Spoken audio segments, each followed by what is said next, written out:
Okay, now number 2, reverse depositional land forms. अब reverse के जो डिस्पोजिशनल लैंड फॉर्म है वो क्या है? Number 1, flood plane.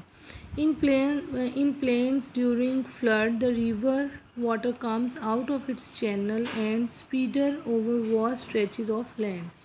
During this process, it deposits its sediments in the area. In this way, a smooth plain comes into existence, which is called flood plain.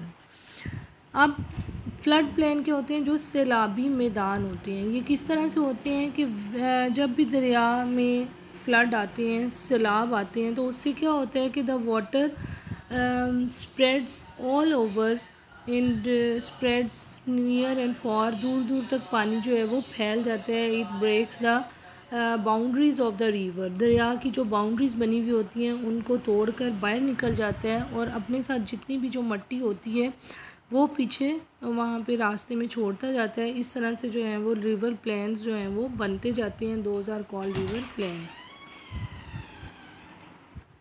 Okay, number 2, natural leaves. Sand and silt accumulation along the banks of the river during floods make them high enough above the flood plain.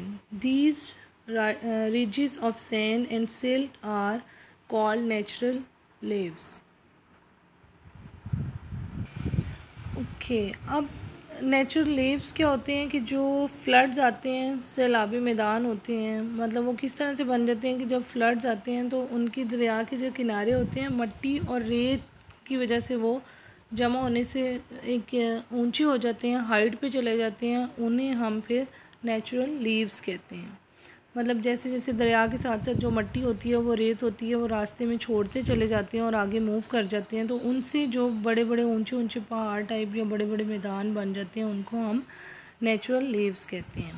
The last one is delta. When a river is about to enter the sea, its speed is reduced because of lack of slope. Here the river deposits its material in its channels, gets divided into branches and enters the sea forming a plain called delta. ठीक है, जब दरिया जो है वो समुंदर में दाखिल होने से पहले क्या होता है कि उसकी जो स्पीड होती है वो बहुत ज़्यादा स्लो हो जाती है, सुस्त हो जाता है और अपने साथ जो भी चीज़ें उसने लाई हुई होती हैं, अपना जो भी मटेरियल होता है वो आहिस्ता आहिस्ता डिफरेंट पार्ट्स में वो डिवाइड करता जाता है और उस तरह से जो है वो एक डेल्टा की शेप बना लेते हैं. ठीक है, और फिर वो समुंदर में चला जाता है. Okay, done. This is the answer of question number 1. Also describe the